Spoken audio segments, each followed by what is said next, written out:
हम्म।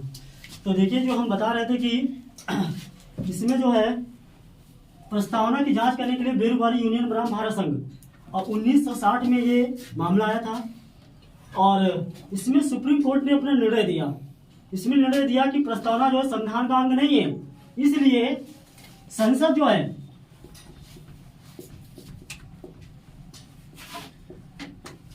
अनुच्छेद 368 के अंतर्गत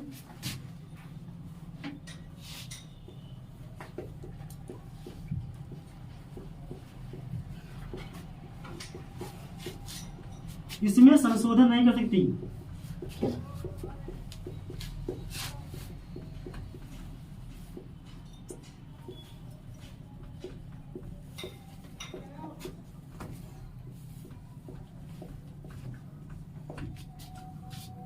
बढ़िया बात है।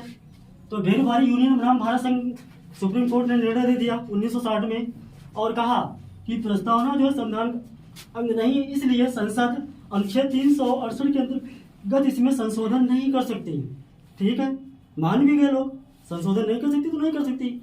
लेकिन एक और मामला आता है, केशवानंद भारती बनाम केरल राज्य। इसको स्कैन कर लीजिएगा या तो लिख लीजिएगा।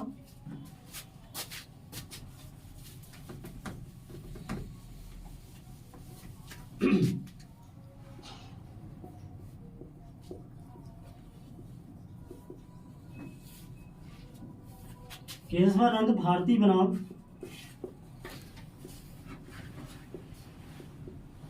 केरल राज्य,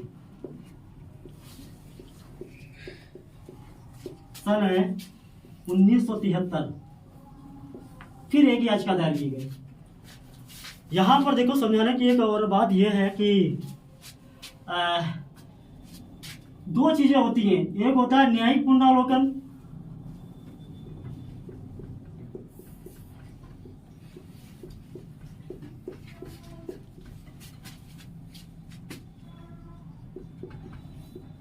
और एक केवल होता है पुनरावलोकन।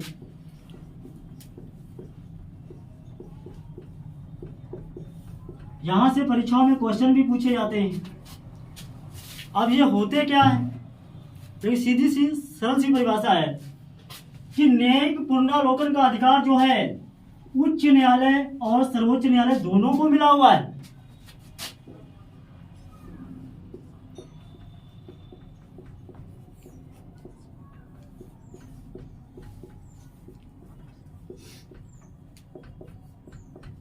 ठीक है, जो न्यायिक पुनरावलोकन है ये उच्च न्यायालय और सर्वोच्च न्यायालय दोनों को मिला हुआ है, जबकि पुनरावलोकन है जो आर्टिकल अनुच्छेद जो है 137 के अंतर्गत सिर्फ सर्वोच्च न्यायालय को मिला हुआ है।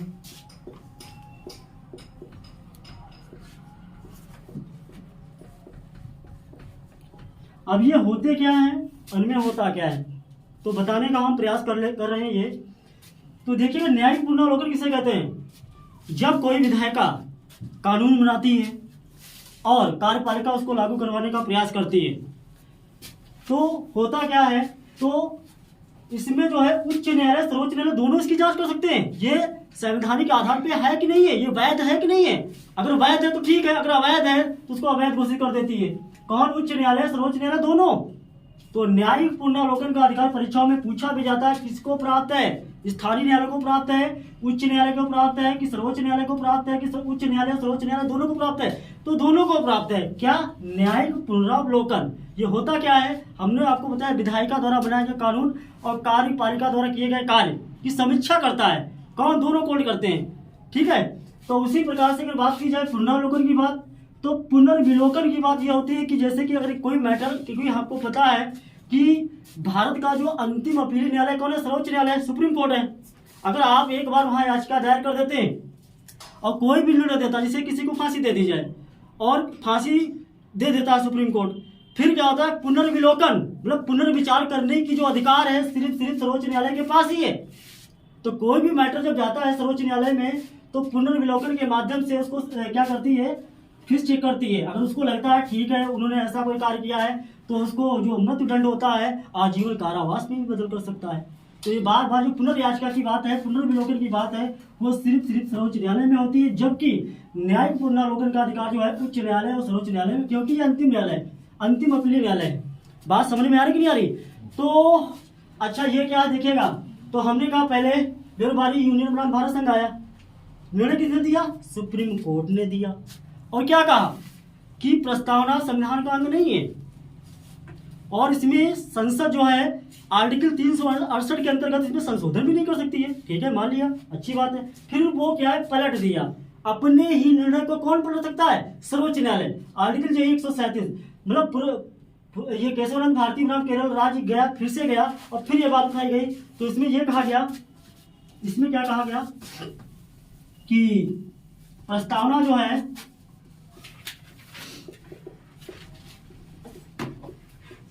संविधान का अंग है।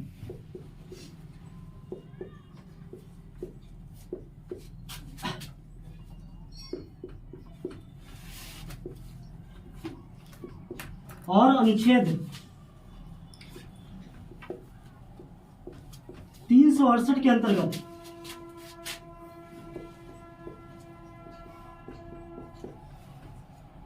संसद इसमें संशोधन कर सकती है।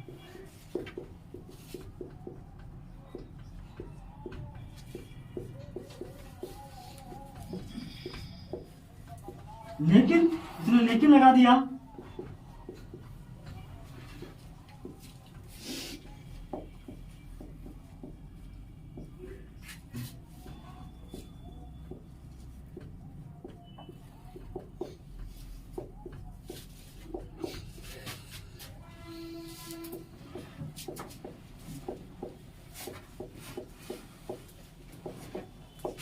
लेकिन लगा दिया और कहा लेकिन संविधान के मूल ढांचे को नष्ट ना करती हो। ये वेरी वेरी इंपॉर्टेंट है, परीक्षाओं में पूछा भी गया है। मूल ढांचे की बात किस वाद में कही गई? तो वाद कोई नहीं, केशवानंद भारती बनाम केरल राज्य, कब? 1973।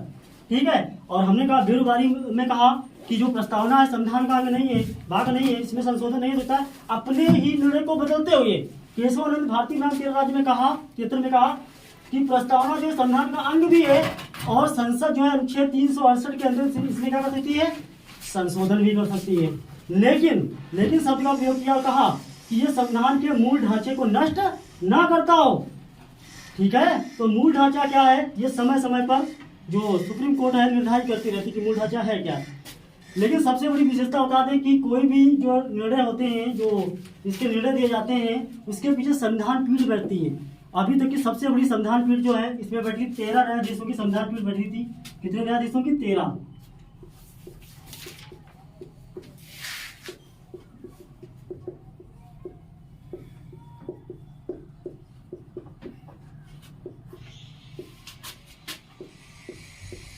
और जो 7:6 के में क्या हुआ था? पारित हुआ था। तो ये काफी इंपॉर्टेंट है कि केशवानंद भारती बनाम केरल राज्य में कितने न्यायाधीशों की न्यायपीठ बैठी थी? तो 13 न्यायाधीशों की, पास हुआ था 7:6। ठीक है, तो ये यहाँ पे खत्म होता है। अब आगे बढ़ते हैं।